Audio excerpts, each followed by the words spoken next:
நம்ம வீடியோ பார்க்குறவங்களுக்கு நல்லாவே தெரியும். நான் நிறைய சொல்கிற விஷயம் பார்த்தீங்கன்னா, வண்டிக்கு ரொம்பவே முக்கியமானது டயர் தான்ட்டு. நீங்கள் என்ன தான் மெயின்டைன் பண்ணுறீங்களோ இல்லையோ, டயரை வந்து கரெக்டாக மெயின்டைன் பண்ணுங்கள் அப்படின்னு சொல்லி நான் நிறைய வீடியோஸில் சொல்லியிருப்பேன்.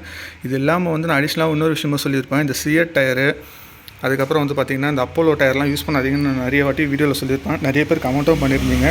நீங்கள் வந்து தப்பாக சொல்கிறீங்க ப்ரோ, அப்படிலாம் கிடையாது, இப்போலாம் அப்போலோ டயர்ஸும் நல்லா இருக்குது அப்படின்னு நிறைய பேர் சொன்னீங்க. பட் இப்போ கடைசியாக பாருங்கள் என்ன நடந்துருக்குன்ட்டு. ஒன்றுமே இல்லை, புது டயரில் பட்டனை பார்த்தாலே தெரியும். இங்கே பாருங்கள், சுத்தமாக எதுவுமே தேவையே இல்லை. இத்தனைக்கும் பேக் டயரு வெயிட்டு கீட் எதுவுமே கிடையாது. ரன்னிங்கில் டக்குன்னு வெடிச்சிருச்சு. இத்தனைக்கும் ஹீட்டில் வெடிச்சிருந்தா கூட பரவாயில்ல. வண்டி ஸ்டார்ட் பண்ணி கரெக்டாக 2 கிலோமீட்டர் தான் போனோம். 2 கிலோமீட்டர் போகும்போது டயர் வெடிச்சிருச்சு. அதுவும் இல்லாமல் இது வந்து பார்த்திங்கன்னா புது டயரு. மேனுஃபேக்சரிங் பண்ணது டேட்டு கூட பார்த்துக்கோங்க, 4/21, அதாவது வந்து 2021 தான் பண்ணியிருக்காங்க. 2 வருஷம் ஆன டயர் தான். வண்டி கிலோமீட்டர் ஓடல, கிட்டத்தட்ட 6500 கிலோமீட்டர் தான் ஓடி இருக்குது வண்டி எடுத்து. ஸோ ஒரு காரில் ஹை ஸ்பீட் வண்டியில் 6500 கிலோமீட்டர் ஓடின வண்டியில் டயர் வெடிக்குதுன்னா அப்போ எந்த லெவலில் டயர் வந்து மேனுஃபேக்சரிங் பண்ணியிருப்பாங்கன்னு பார்த்துக்கோங்க. இது பேக் டயருன்றதால பிரச்சனை கிடையாது, சேஃபாக நிறுத்தியாச்சு. ஃப்ரண்ட்டு டயர் வந்து ரன்னிங்கில் ஒரு 100-110 போகும்போது ஃப்ரண்ட்டு டயர் வெடிச்சதுன்னா அது என்னென்னு நீங்கள் ப்ரிடிக்ட் பண்ணுறதுக்குள்ளேயே அந்த சைடு இழுத்துரும். ஸோ இதெல்லாம் வந்து எவ்வளோ ரிஸ்க்குன்னு பார்த்துக்கோங்க. அதனால் வந்து டயரில் மட்டும் காம்ப்ரமைஸே பண்ணாதீங்க. ஸோ நான் என்ன நடந்தது அப்படின்னு சொல்லி டீட்டெயிலாக சொல்கிறேன். ஃபஸ்ட்டு பார்த்திங்கன்னா வண்டி வந்து வெயிலெல்லாம் நிற்கலை. ஒரு சில பேர் சொல்லுவீங்க டயர் வந்து காய்ச்சல் ஏறிட்டு இருக்கும் அப்படின்ட்டு. டயர் வந்து காய்ச்சல்லாம் ஏறல. ஏன்னா வெயிலில் நின்னா தான் டயர் வந்து காய்ச்சல் ஏறும். நிழலில் நிற்கிற வண்டிக்கு வந்து காய்ச்சல் ஏறாது. அதே மாதிரி டயர் வந்து ரொம்ப நாளாக நின்றுட்டுருக்கும், இந்த இடத்துல லோடு கொடுத்து நின்றுட்டுருக்கும், அதனால் வந்து வீக் ஆகிட்ருக்கும் அப்படின்னு சொல்லுவீங்க. அந்த மாதிரியும் கிடையாது. நான் வந்து வண்டி ஓடுதோ இல்லையோ வாரத்துக்கு ஒரு வாட்டி வண்டி எடுத்து மூவ் பண்ணி வேறு இடத்துல விடுவேன்.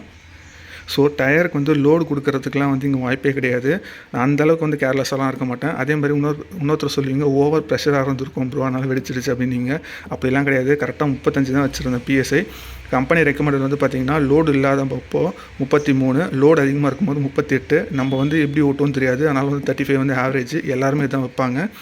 அப்புறம் இன்னொருத்தர் என்ன சொல்லுவீங்கன்னா, ஏன்னா பள்ளத்தில் இடத்துல விட்டுருப்பீங்க, ஏன்னா குத்திட்டுருக்கும் அப்படின்ட்டு.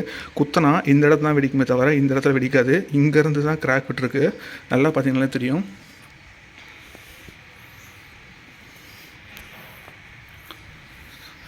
ஸோ இது வந்து எவ்வளோ அன்சேஃப்னு பாருங்கள். சுத்தமாக வந்து உயிரே இல்லை இந்த டயரில். லப்பர் குவாலிட்டி கூட கிடையாது. நான் ஆல்ரெடி நிறைய வாட்டி சொல்கிறது என்னென்னா, சியட் வந்து பார்த்திங்கன்னா மாவு மாதிரி இருக்கும், அது லப்பர் குவாலிட்டியே இருக்காது அப்படின்னு சொன்னேன்.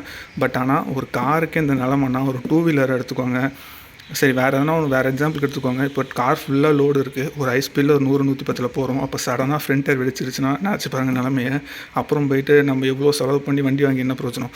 ஸோ அதனால் நான் என்ன சொல்ல வரேன்னா, வீடியோவில் டயரில் மட்டும் குவாலிட்டி பார்க்காதீங்க, ரேட்டும் பார்க்காதீங்க. ரேட் அதிகமாக இருந்தாலும் பரவாயில்ல, MRF, பிரிட்ஜ்ஸ்டோனு அந்த மாதிரி போயிடுங்க. இது இல்லாமல் குவாலிட்டி டேஸ்லாம் இருக்குது. தயவு செஞ்சு இந்த சியட்டு, அப்போலோ இதெல்லாம் வாங்கி போடாதீங்க. இதெல்லாம் வந்து நான் ஆல்ரெடி சொன்ன மாதிரி ரன்னிங்லேயே வெடிக்கும்.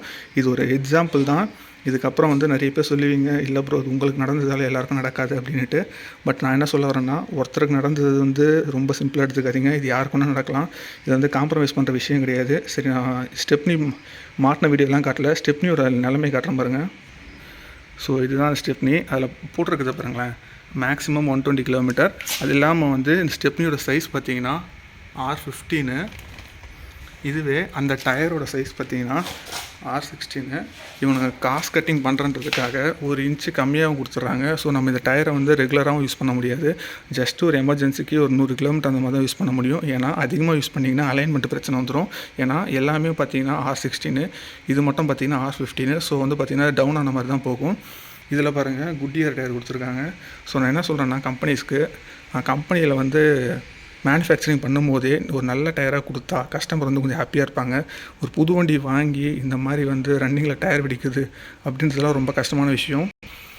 நம்மளும் நிறைய வீடியோஸில் பார்த்துருப்போம், ரன்னிங்கில் வந்து கார் ஒரு சரி இழுத்துருச்சு, கட்டுப்பாட்டை இருந்துருச்சு அப்படின்வாங்க. வண்டி வந்து எப்பயுமே கட்டுப்பாட்டை இழக்காது. ஏதாச்சும் ஒரு பிரச்சனை இருந்தால் மட்டும்தான் இந்த மாதிரி நடக்கும். ஒன்று டயர் வெடித்தா மட்டும்தான் கட்டுப்பாட்டை இழக்குமே தவிர ரன்னிங்கில் வண்டி வந்து தானாக கட்டுப்பாட்டை இழக்காது. ஒன்று நம்ம தப்பாக இருக்கும், இல்லைனா டயர் தப்பாக தான் இருக்கும். இந்த பெரும்பாலான விஷயம் வந்து டயரால் தான் வருது. ஸோ வந்து டயரில் மட்டும் காம்ப்ரமைஸ் பண்ணாதீங்க கைஸ். அதுவும் இல்லாமல் பாருங்களேன் எவ்வளோ ரெஸ்ட்டு. இது வந்து ரொம்ப சிம்பிளாக சொல்லணும்னு வச்சுக்கோங்களேன். இது டைம் எதுவும் இருக்குது அப்படின்னா, டைம் இருக்கும்போது நம்ம கைட்டி மாட்டிக்கலாம். ஒரு அர்ஜென்ட்டில் எதுவும் நடக்காத வரைக்கும் பிரச்சனை, எதாவது நடந்துருச்சுன்னா அதுக்கப்புறம் வந்து பார்த்தீங்கன்னா இங்கேயும் நீங்கள் அவசரமாக போயிட்டுருக்கீங்க, அந்த டைமில் இந்த மாதிரி டயர் வெடிக்குது, அப்போ உங்களுக்கு எப்படி இருக்கும்னு நினச்சி பாருங்களேன். ஒரு டயரோட ரேட்டு பார்த்தீங்கன்னா 8600 கைஸ். இது வந்து சும்மா கிடையாது. 8600 ரேட்டு கூட போனால் போகும்போது. பட் ஆனால் வந்து நம்மளோட லைஃப்பை வந்து எவ்வளோ சிம்பிளாக வந்து இது பண்ணுறாங்க பாருங்கள். ஜஸ்ட்டு கான்ட்ராக்டில் கொடுக்கறது தான். மேனுஃபேக்சரிங் பண்ணும்போது யார் வந்து கம்மியான கான்ட்ராக்டில் கொடுக்குறாங்க அவங்ககிட்ட கொடுத்துட்றாங்க. ஆனால் இப்போ வர காசுலாம் பார்த்தீங்கன்னா எம்ஆர்எஃப் வருது. ஸோ நீங்கள் உங்கள் வண்டி எடுக்கும் போதே ஃபஸ்ட்டு செக் பண்ண விஷயம் வந்து டயர் வந்து என்ன குவாலிட்டியான டயர் போட்டிருக்காங்க, என்ன பிராண்டு போட்டிருக்காங்க செக் பண்ணி பாருங்கள். தயவு செஞ்சு சியட்டு அப்போலோலாம் இருந்தால் கொடுத்துருங்க திருப்பி, வேண்டாம் அப்படின்ட்டு. நீங்கள் எல்லா கஸ்டமருமே திரும்ப திரும்ப கொடுத்தா தான் அவங்க வந்து இதுக்கப்புறம் கம்பெனிஸில் வந்து இந்த மாதிரி டயர்ஸை போட மாட்டாங்க.